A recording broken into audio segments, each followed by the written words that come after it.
Shalom, selamat pagi saudara yang dikasihi Tuhan. Kiranya berkat, damai sejahtera dan sukacita dari Tuhan Yesus Kristus senantiasa menyertai saudara sekalian. Sebelum kita mendengarkan firman Tuhan dan renungan, mari kita berdoa. Tuhan Allah Bapa yang baik, kami sungguh bersyukur atas kebaikan dan kemurahan-Mu, karena Engkau selalu melindungi kami dalam beristirahat sepanjang malam, sehingga kami dapat bangun dalam kondisi sehat dan menikmati indahnya pagi hari ini. Jika sebentar kami akan mendengarkan firman-Mu, urapilah kami dengan Roh Kudus-Mu, agar kami bisa mengerti dan memahami apa yang Tuhan sampaikan kepada kami, sehingga semakin hari kami semakin bertumbuh di dalam cinta kasih kami kepada Tuhan. Terima kasih Tuhan, di dalam nama Tuhan Yesus Kristus kami berdoa. Amin.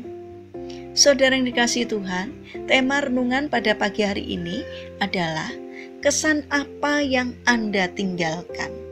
Bacaan diambil dari Injil Matius pasal 5 ayat 41 sampai 44. Demikian sabda Tuhan.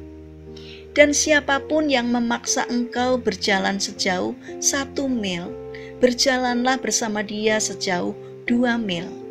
Berilah kepada orang yang meminta kepadamu, dan janganlah menolak orang yang mau meminjam daripadamu. Kamu telah mendengar firman, kasihilah sesamamu manusia, dan bencilah musuhmu. Tetapi aku berkata kepadamu, kasihilah musuhmu, dan berdoalah bagi mereka yang menganiaya kamu. Saudara yang dikasihi Tuhan, di sebuah kantor penerbangan terpampang tulisan, orang bisa melupakan apa yang Anda ucapkan pada mereka. Orang bisa melupakan apa yang Anda perbuat terhadap mereka.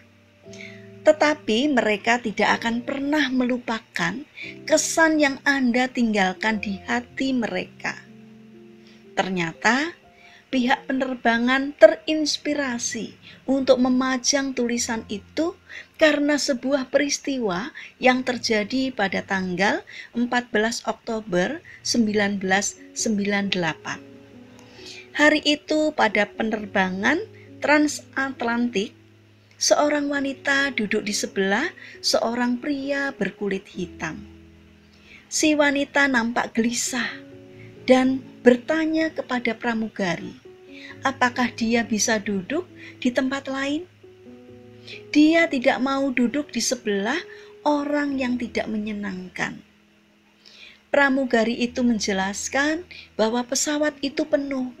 Walaupun demikian, ia akan memeriksa kalau ada kursi yang kosong. Tentu saja pria yang duduk di samping wanita itu merasa tidak nyaman diperlakukan demikian. Tapi ia mencoba menguasai dirinya dan tidak bereaksi negatif. Penumpang lain yang memperhatikan kejadian itu turut merasa kesal karena wanita itu telah bersikap kasar dan memandang rendah orang lain. Suasana di kabin terasa tegang. Sementara wanita tadi nampak puas membayangkan kemenangannya, karena akhirnya ia bisa jauh dari pria berkulit hitam itu. Beberapa menit kemudian, pramugari itu kembali dan berkata, "Maaf Bu, seluruh kursi di kabin ini sudah penuh, kecuali di kabin kelas 1.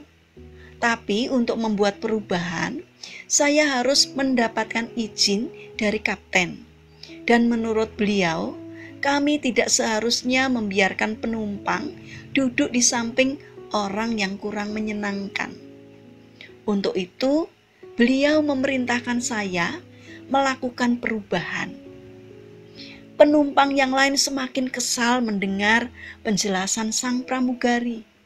Sementara wanita itu bersiap-siap untuk pindah ke kelas yang lebih bergengsi. Tapi wanita itu terpaksa mengurungkan niatnya saat mendengar sang pramugari berkata kepada pria berkulit hitam yang duduk di sampingnya, "Tuan, maaf kalau saya sedikit merepotkan Anda. Bersediakah Anda ikut saya pindah ke kabin kelas 1? Atas nama penerbangan ini, Kapten mohon maaf karena telah memberi Anda tempat duduk di samping orang yang kurang menyenangkan." Mendengar itu, seluruh penumpang yang ada di dalam kabin tersebut bertepuk tangan sambil berdiri memberikan penghargaan atas solusi yang dilakukan oleh awak pesawat. Saudara yang terkasih, ketika seseorang berlaku kasar, curang, atau tidak hormat kepada kita, sesungguhnya orang itu sedang menciptakan masalah bagi dirinya sendiri. Dan kita tidak perlu terganggu oleh sikapnya. Daripada capek memikirkan pembalasan, mengapa kita tidak menunjukkan keramahan dan kemurahan hati kita? Tuhan mengajarkan kita untuk tidak membalas kejahatan dengan kejahatan, tetapi dengan kebaikan. Teruslah tabur kebaikan.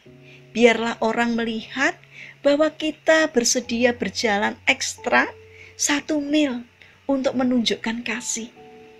Dan siapapun yang memaksa engkau berjalan sejauh 1 mil, berjalanlah bersama dia sejauh 2 mil. Biarlah musuh kita merasa beruntung mengenal kita. Dengan demikian, mungkin ia mau berubah.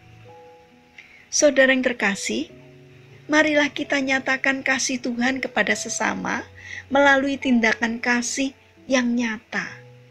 Tinggalkan kesan yang baik agar melalui tindakan kita orang diberkati. Karena itu, milikilah karakter mengasihi sebagaimana Tuhan Yesus telah mengasihi kita. Mari kita berdoa. Tuhan Yesus yang penuh kasih, berilah kami kemurahan hati dan sikap untuk mengasihi sesama. Ajarkan kami agar kami tidak egois, melainkan berilah roh kasih-Mu, agar kami dapat memperlakukan sesama kami dengan hati yang melimpah dengan kasih. Tuhan Allah yang baik, kami ingin menyerahkan untuk aktivitas kami sepanjang hari ini ke dalam pimpinan-Mu. Kami memohon kiranya Tuhan yang menolong dan memberkatinya. Kami berdoa untuk mereka yang sakit, kiranya Tuhan yang menjamah dan menyembuhkan. Untuk mereka yang frustasi dan hilang semangat, kiranya Tuhan menolong agar mereka bangkit dan bersemangat kembali. Untuk pemerintahan bangsa kami, kiranya Tuhan memberikan hikmat kepada pemerintahan dari pusat sampai pimpinan yang ada di daerah. Kiranya Tuhan menolong dan memberkati, sehingga apa yang menjadi keputusan seturut dengan kehendak-Mu. Terima kasih ya Tuhan atas setiap kemurahan dan kebaikan-Mu. Kami alaskan doa sembahyang kami hanya di dalam nama Tuhan kami, Yesus Kristus. Amin. Puji Tuhan, saudara yang terkasih, kiranya firman Tuhan hari ini dapat menjadi berkat bagi kita semua. Haleluya.